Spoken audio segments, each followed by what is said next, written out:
Kuya Jens, ano yan, reactor natin yan. Official reactor. Hello mga kalingap, magandang araw po sa inyo lahat, Square Gens, and welcome back po sa ating YouTube channel. Sa mga bago lang po sa aking YouTube channel, huwag niyo pong kalimutan mag-subscribe and click the bell button para lagi po kayong updated sa ating mga bagong upload na video. At huwag po natin kalimutang suportahan ang Team Kalingap sa pangunguna ni Kuya Val Santos Matubang, Ate Edna Vlog at syempre Kalingap Rob. At para suportahan din po ang mga kasamahan sa Team Kalingap, nandiyan po ang K-Boys, Kalingap Partner, Kalingap Reactor at lahat po ng charity vlogger sa buong Pilipinas sa tumutulong sa mga kababayan po natin na lahat may hirap. Suportahan po natin lahat, guys. So ngayong araw mga Kalingap ay meron po tayo pag-uusapan, bibigyan ng reaction video at mga Kalingap tatalakayin po mga Kalingap dahil sa dami nga po nang nangyayari ngayon. Ay kailangan po mga Kalingap na kahit paano po ay muling maipaalala po natin mga Kalingap sa mga involved na tao yung mga tulong at sakripisyo ng mga tao po na kumbaga kanilang ginagawa ng hindi maganda ngayon na kung saan po ay napapahamak o nababash po yung taong dating tumulong, nagsakripisyo, kumupkup at parang nag-abot ng kamay ng mga panahon na kailangan po nila ng tulong. So, kailangan po natin mga Kalingap ay paalala sa kanila para nang sa gayon makapag-isip-isip po sila at mabigyan din ng pagkakataon na maayos pa po habang maaga pa yung mga nangyayari mga Kalingap. So, itong ating papanoorin mga Kalingap, syempre, yung mga nangyayari po ngayon mga Kalingap, alam na po ninyo at nabalitaan po ninyo yung nangyayari mga siraan, yung mga issue, pagpapakalat ng mga fake news ng pinsan sa pinsan, pinsan sa pinsan mga Kalingap. So, dito po sa ating papanoorin video ay muli nating balikan yung mga ginawang sakripisyo, pagbigay ng tulong at ginawang pag-abot ng mga pangailangan o pag-abot ng kamay ni Carla sa kanyang pinsan nung mga panahon na kailangan nito ng katulong at katuwang. So ito po, panoorin po natin mga Kalingap in 5, 4, 3, 2.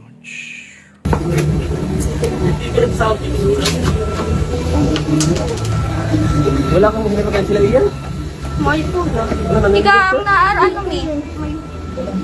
naabot pa man lang din ako ay hala ko sa tarong. Magabatot talaga kuya ang tagas ning hawak. Ang cellphone. Halat.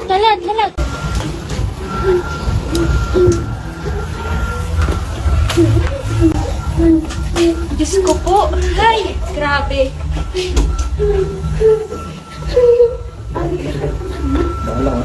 Parata. Luhay. Malas pati yan.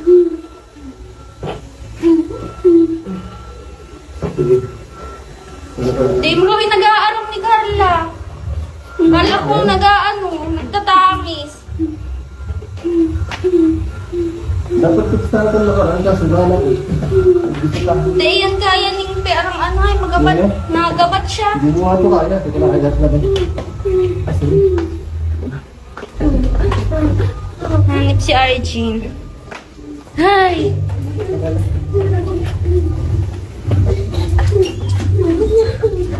Ito na nga kaya? Kinalis ko ako. Miming, halas ka.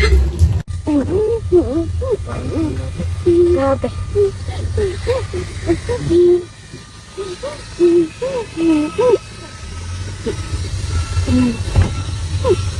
Ko.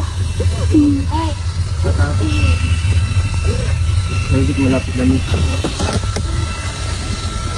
Bawal siya magpara sulo-sulo.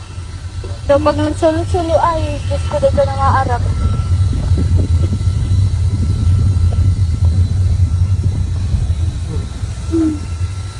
Pagkat yata dito na, hindi na makahingi. Nahanap ni nga ni si nebulizer. May umaandak ng pagkalimang gayan. Wala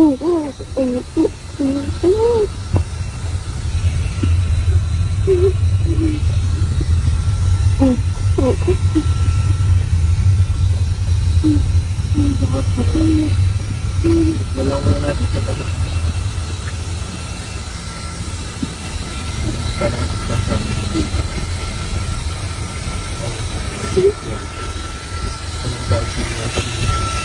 Meron na lang, ikaw pa din nakakahali.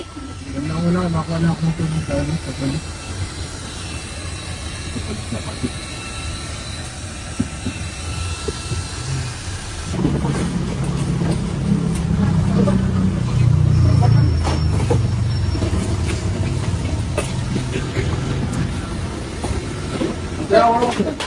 Ano po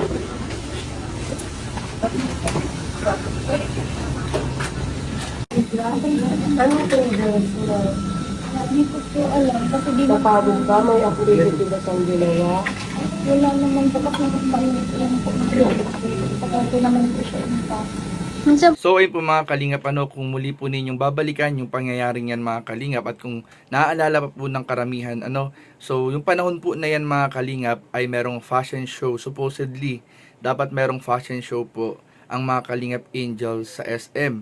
At kasama po dyan mga kalingap, si Carla Topolar, mga kalingap. At dahil nga po sa nangyaring yan, mga kalingap, na napanood po natin, na isang emergency po yan mga kalingap, isang emergency na talagang naunawaan po ng buong community kung bakit hindi po nakadalo si Carla doon po sa fashion show na yan mga kalingap. Dahil may nangyari nga po hindi maganda sa kanyang pinsan, at isa po siya sa mga tumulong katuwang sa pagdala dito sa hospital mga kalingap, sa pangunguna rin syempre ni Kalingap Edu. Kung babalikan po ninyo yung video na yan mga kalingap. At ayan mga kalingap, kitang-kita po natin yung pag-aalala, pag-aalaga, yung tulong mga kalingap ni Carla sa kanyang pinsan nung mga panahon na yan. Dahil kung babalikan po natin mga kalingap, nung time na yan mga kalingap, kung di ako nagkakamali, ay kay Carla po nakatira yung kanyang pinsan. Doon po sa dati nilang apartment, doon po nakatira yung kanyang pinsan, na kumbaga po ay parang tulong na lang din po niya sa mga pinsan po niya na kinupkup po niya doon sa apartment.